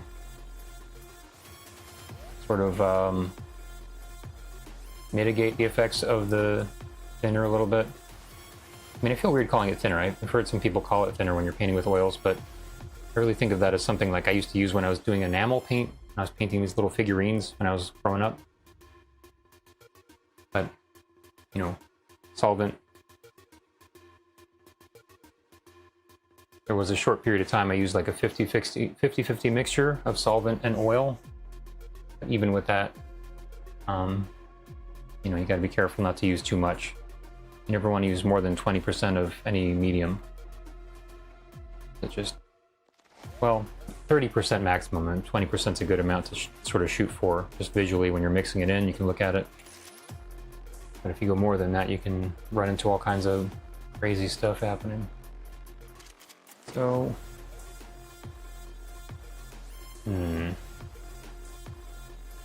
not sure if I like the reflection enough the way it is now. I think, okay, so one thing I want to do, and I'm just looking at the reference and noticing there's not enough outline on the edge of the water here. So I'm going to put that in there because right now it's just kind of blending together and that will separate it some more. So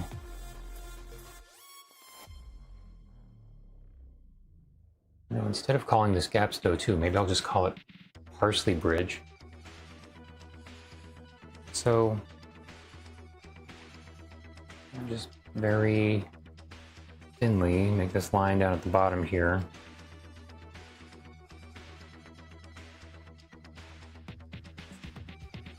Don't really need it completely solid. It's kind of broken up a little bit in reference, but that seems like it's better already. There is a little rock down there. I don't know if I really want to put that in there. It might look kind of weird. I mean, kind of didn't do this one little area down this way, though. I don't know, maybe I need some rocks down there.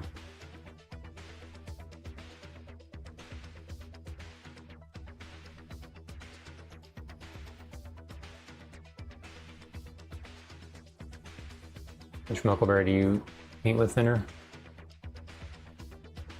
If you do paint with it, I've heard a few different things about it. It's probably not a big deal if you're just on your own, but if you have like a classroom full of people, I've heard it's not the safest thing if you don't have some kind of ventilation going on.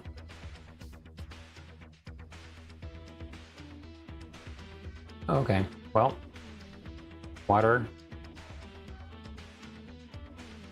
is a little simpler to deal with for acrylics.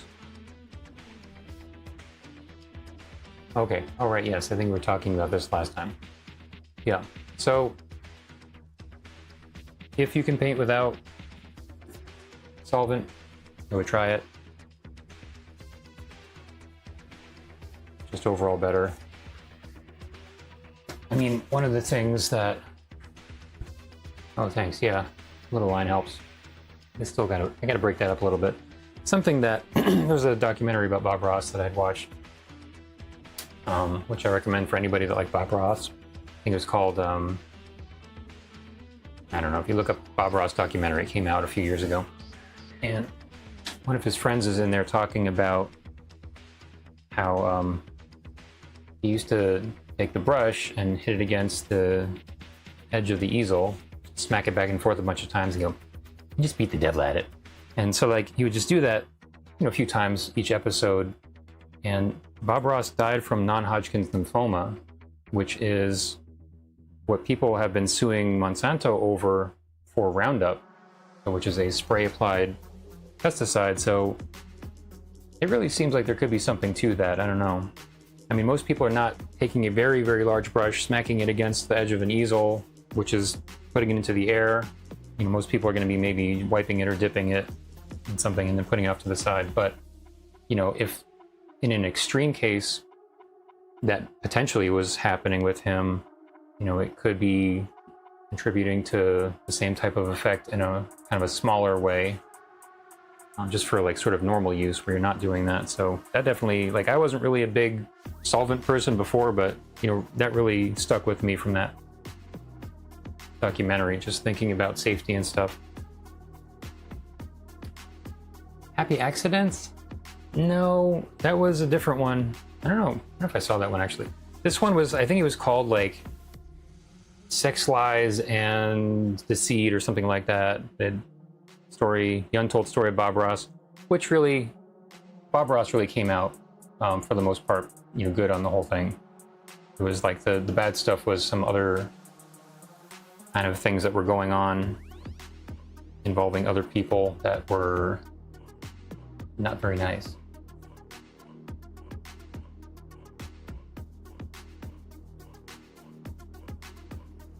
Yeah, so when I first saw the name of that and like the little write-up, I was like, I don't know, do I want to watch this about Bob Ross? But the only real bad thing he did was he had an affair. It talks about in the story. That's really it. Well, Happy Accidents, Betrayal, and Greed. Oh, okay, yeah, maybe that's it.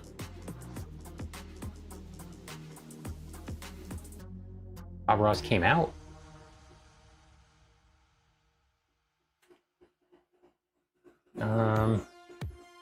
You mean out of the closet? I mean, he died a long time ago.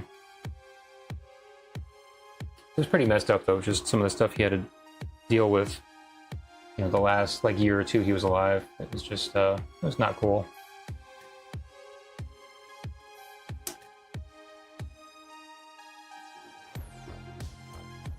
Okay, so that little edge on the bottom there, I guess that's okay the way it is, and looking for any places that could maybe give it a little more shadow or something.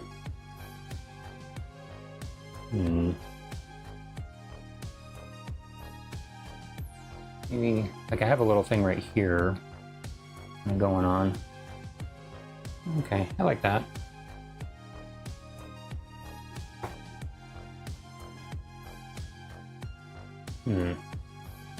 Well, I didn't mean to say Bob Ross was coming out of the closet. As far as I know, if he was straight, but whatever I was talking about, I don't know. Sometimes I'm painting, my brain has only got so much power to work with, and I'm also talking about things. But it was a good documentary, anyway.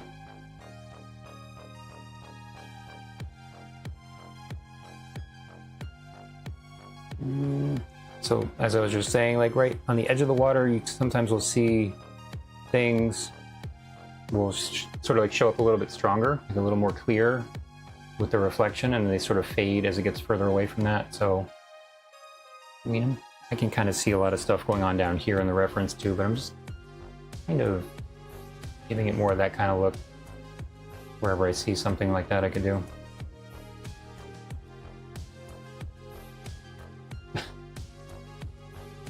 Oh, thanks. Who is that guy? I don't even know some of these little emotes you're using. I don't even know what these are. I've never seen some of these before. I think that, I don't know if I want this to kind of come down more right against the water, which that's how it is in the reference. Do I really want to do that? It'd be kind of a pain in the butt. I'm going to bring this actually down more like this right here. I'm coming over, and I don't want to get too specific with this reflection stuff here. I don't want to pull attention away from the top part too much.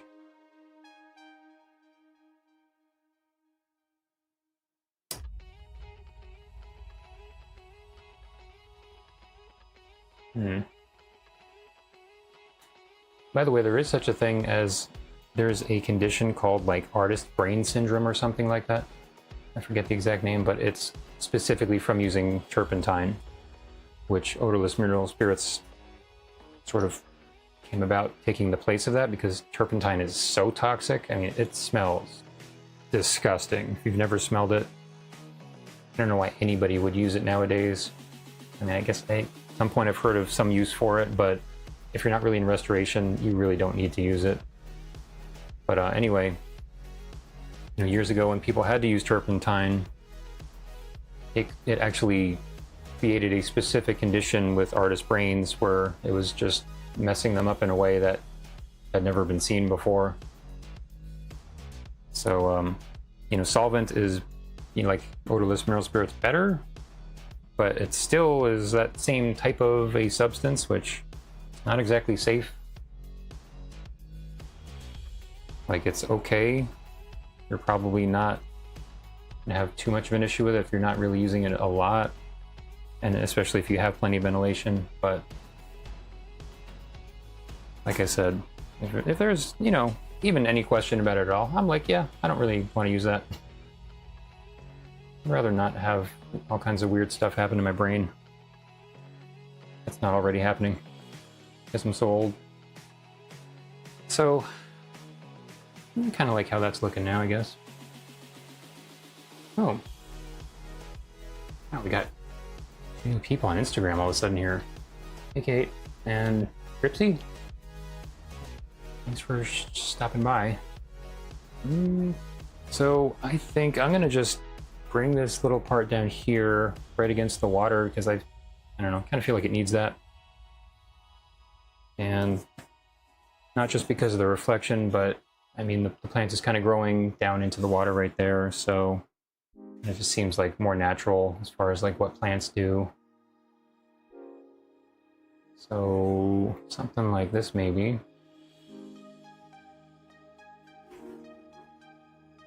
And then the little reflection down there.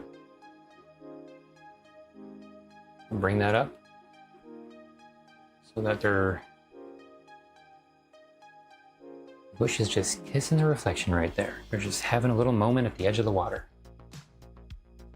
So after this, I don't really know what I'm doing next. Maybe I'm gonna bring this up just a little bit now. Does that look worse? Probably worse. Yeah, I'm gonna bring that back down actually. I don't like it.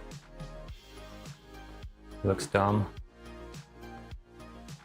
I mean, would anybody ever even really look at that spot aside from me? Probably not. But if I do something and there's a part that's messed up on it, and I don't fix it, I might just look at it every time I see that painting and say, yeah, I should have fixed that part. Looks stupid. So I guess the reflection now is maybe actually okay.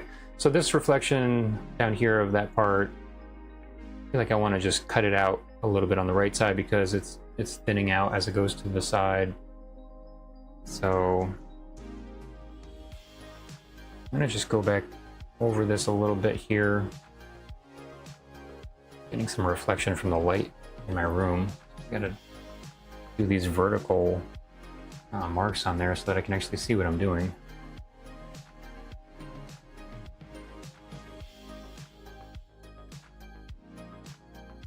The light from my ceiling is giving me some sass. That can be pretty annoying if you don't realize that's happening. There's like a little area that's kind of covering something up.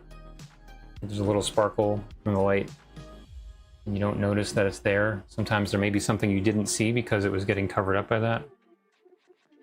That's really not fun, because then if you take it down, especially like if you think it's done, and you take it down off the easel and it's like, oh, there's a whole patch I missed up there that I didn't paint in. So this little spot right here looks a little bit like it's standing out a little bit too much right there. So I'm going to just go over that. And it actually maybe should be over here some more.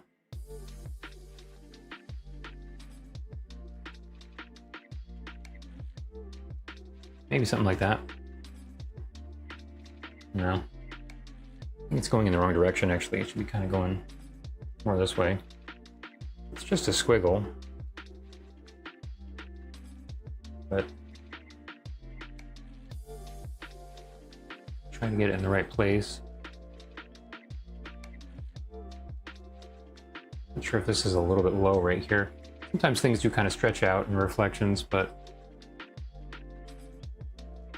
sometimes they don't.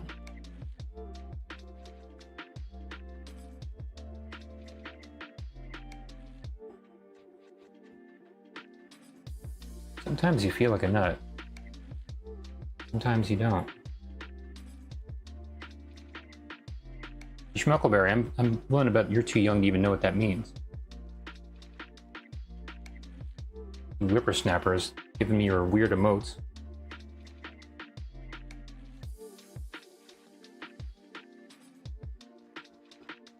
You're probably Googling it right now.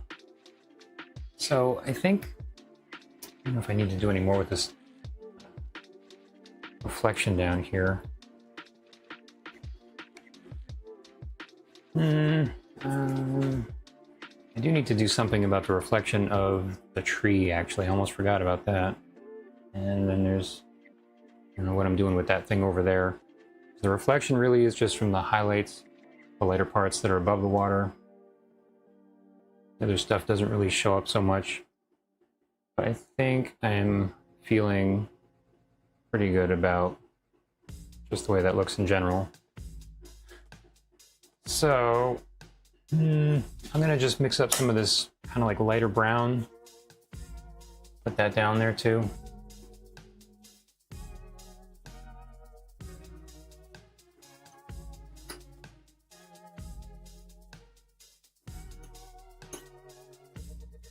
Screen's really taking up a lot of real estate here. So I'm gonna, I don't know. Maybe I'll just push this over on the other side here. I actually used the transparent yellow oxide last time for the bark. Later part where the sun is hitting it. And kind of try to put it on there without going over it too much, and it kind of gives a little bit of like a barky sort of texture. Not the kind of barky you get from a dog, but you know, just on the side of a tree. Got some lines in it. And so I'm gonna, I need some more white again. You'd think I would have had enough white out by now without having to get it again. Actually, maybe I should just put it over here since I'm just gonna be using it right for that one spot.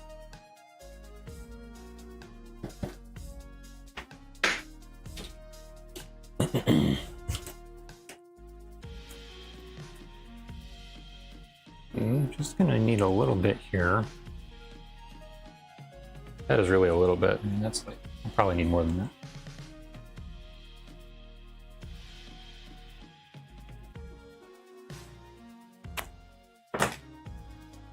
So this tree is not going to really be showing up as much as the lighter area over here for that bush, but there's a little something that's showing up down there.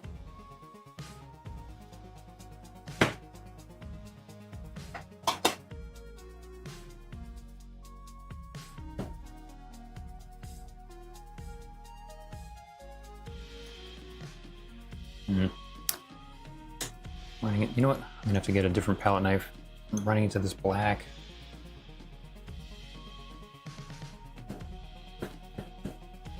This all in a pretty small area here, so you can see it on the camera. A really little palette knife. So let me see here. So that's actually lighter than the area above the water. So I don't want that.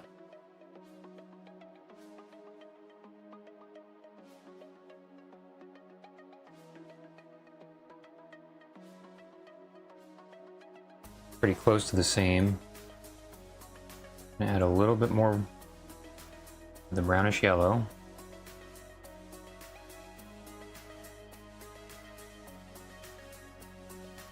Okay, and I'm not really sure how this is gonna go, but just try it out.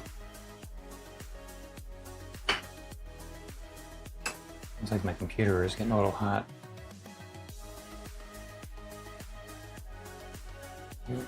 Not much I can do about that.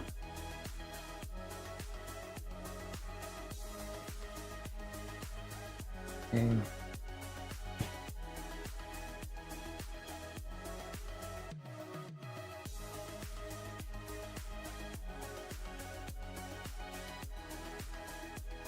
This is coming out on an angle here, sort of like that.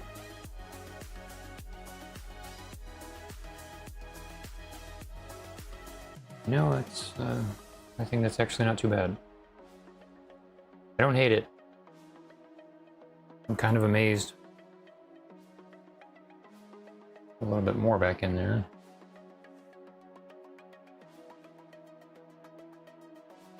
I guess that's all right.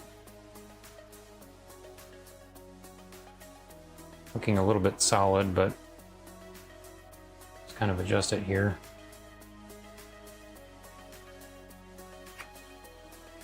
Okay, well, now that I got this color on the brush here, maybe I'll just go in there, add a little rock down here on the bottom.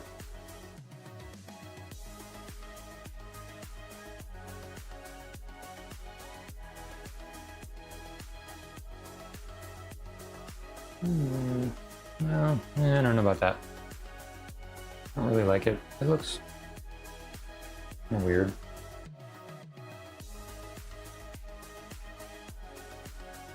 Or it looks like it could be a sneaker that somebody just threw over there. I don't know if it's really reading as a rock right now.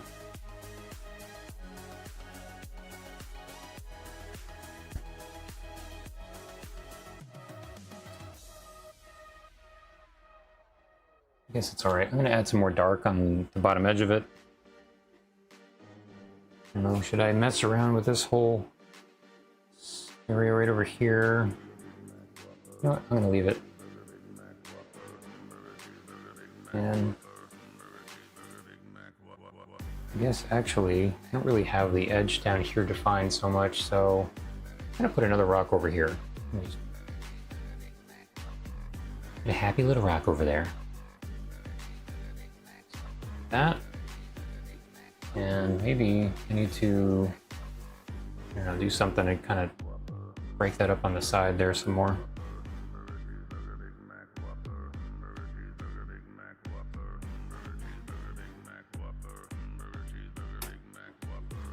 Yeah, alright. I need some more shadows in that spot, but I guess that's maybe working out okay. You'll notice I don't say things look like really great very often when I'm painting, because I'm always just right on the edge of disaster. At any moment, things could go horribly wrong. It's like there's these shrimp that live under the ocean. I think it's not the Mariana Trench, but a very deep part of the ocean where there's these like volcanic areas where there's just this super hot water shooting out. And the shrimp live off of some kind of, I don't know, bacteria or little creatures or something right on the edge of that. So whenever they go to eat, these little things that are on the side, they're like centimeters away from just getting burned alive instantly because it's so hot. You see these little shrimp, they're just like swirling around like this, nibbling on those little guys. That's kind of like painting sometimes. Could be being a little dramatic, but there are times where you're working on things and it feels like that.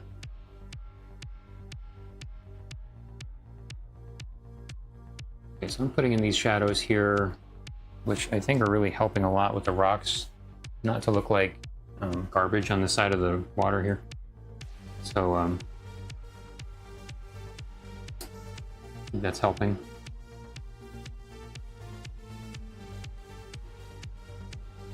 And again, there's that whole thing of painting the side of the image that probably is going to get covered up when it gets framed, so it feels like a waste of time, but you gotta just do it anyway.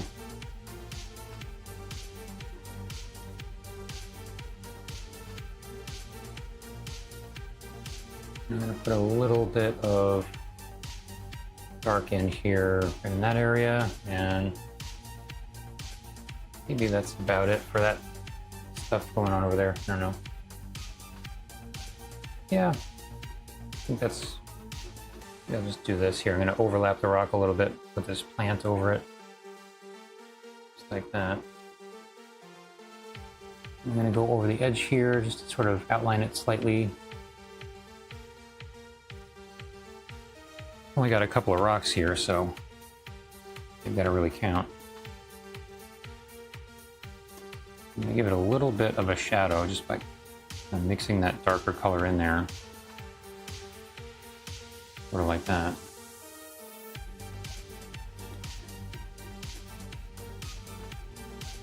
I don't know if that really worked or not.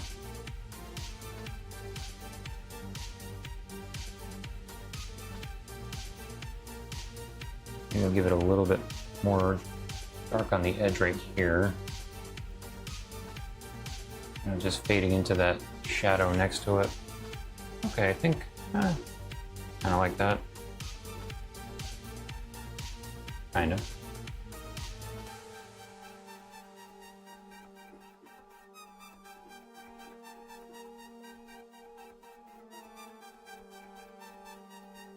Ever since I've been doing these rocks, I've had that song in my head in the 80s, I Want to Rock. I don't know who it's by.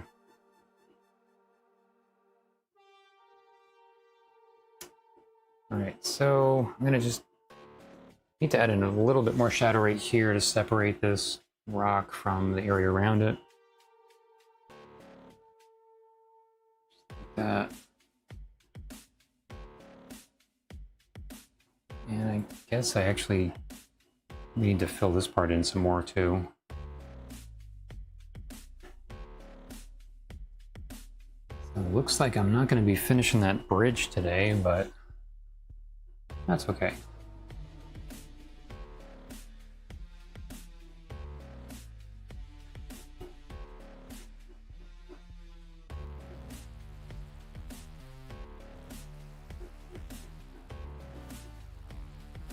I feel like it needs a little bit more kind of dark somewhere in here. Right here.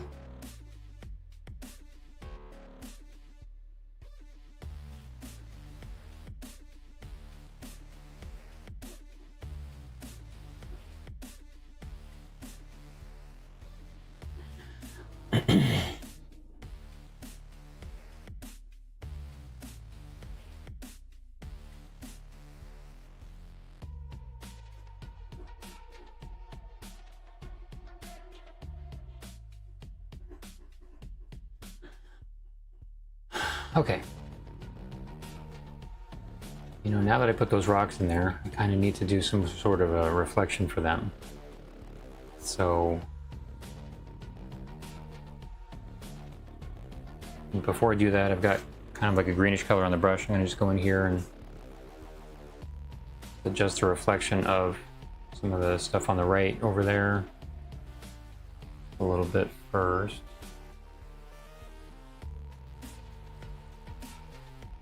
And this is going to come up on an angle like this right here.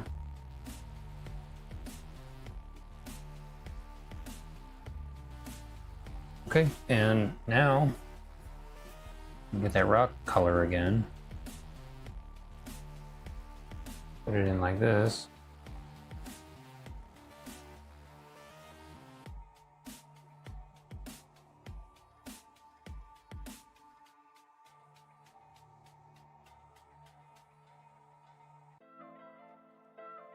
The rock can kind of have less of a line between the water and the rock itself. It's just right on the edge of the water there. It's not really just hovering above it or something.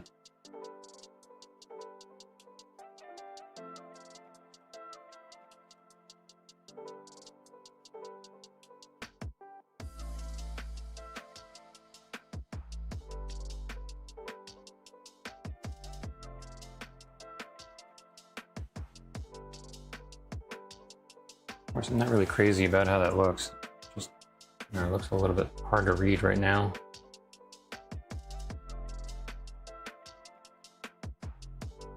I'm going to go back over it and just darken this edge right over here.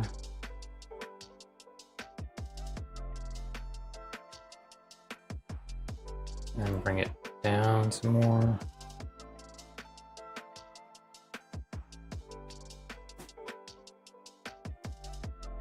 Okay, I think that's better.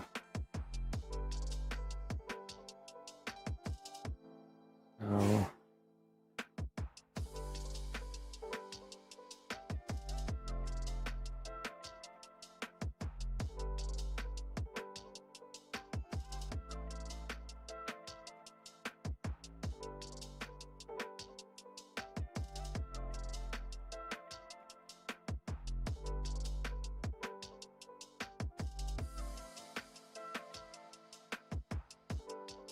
I'm just trying to decide if I need to make the reflection lighter than I have it already for these rocks, but I think it's a little bit.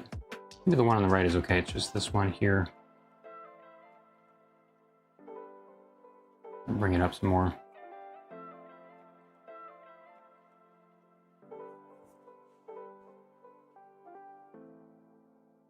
Okay, and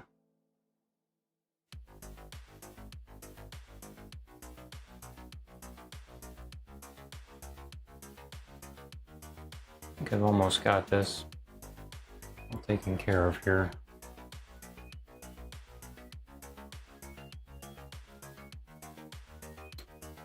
I'll change the angle of this one over here a little bit.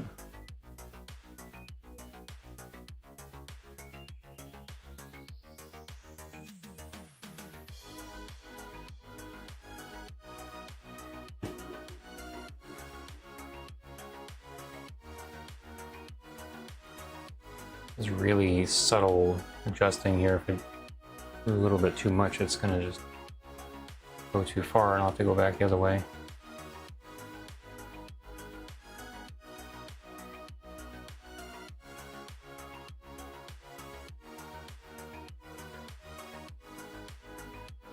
Okay, I think maybe that's about it for the rock reflections. And okay,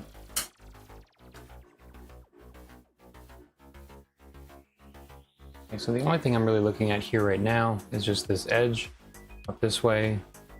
And do I need to kind of do anything with that before I'm all done for today? But I don't know, maybe I feel like I need to just do something with it. It's just a little bit kind of just there, like this kind of group of whatever that is right there. It needs to kind of separate a little bit off on the edge or something. Maybe just get a little hint of something like that happening out on the side here on the top.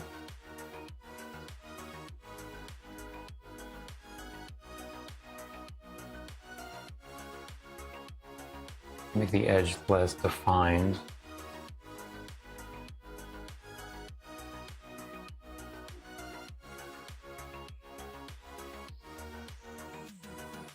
Okay, I like that better.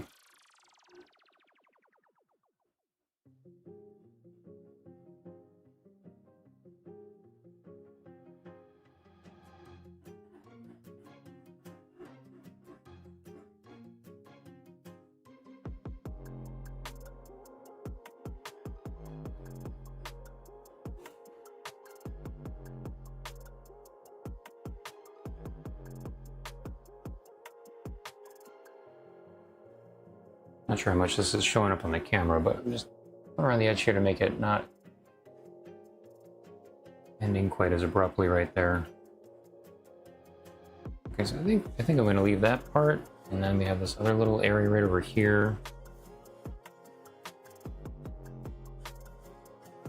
And you want to go along this, just with a little tap here and there. Maybe you want to go lighter actually.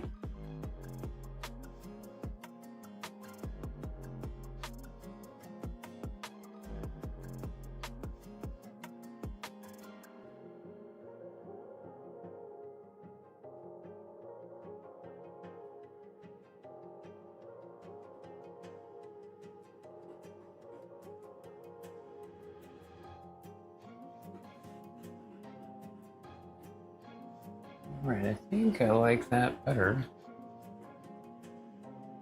So, maybe that's okay as it is.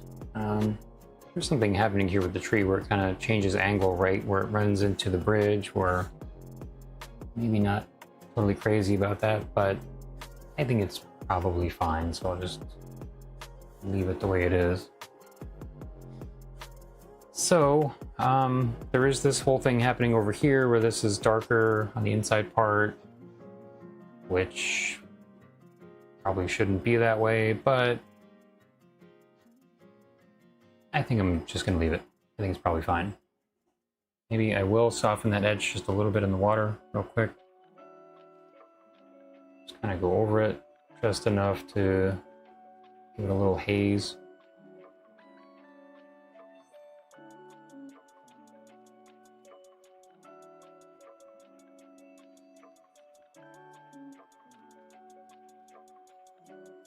I still can see that reflection in there, but it's just not as distinct.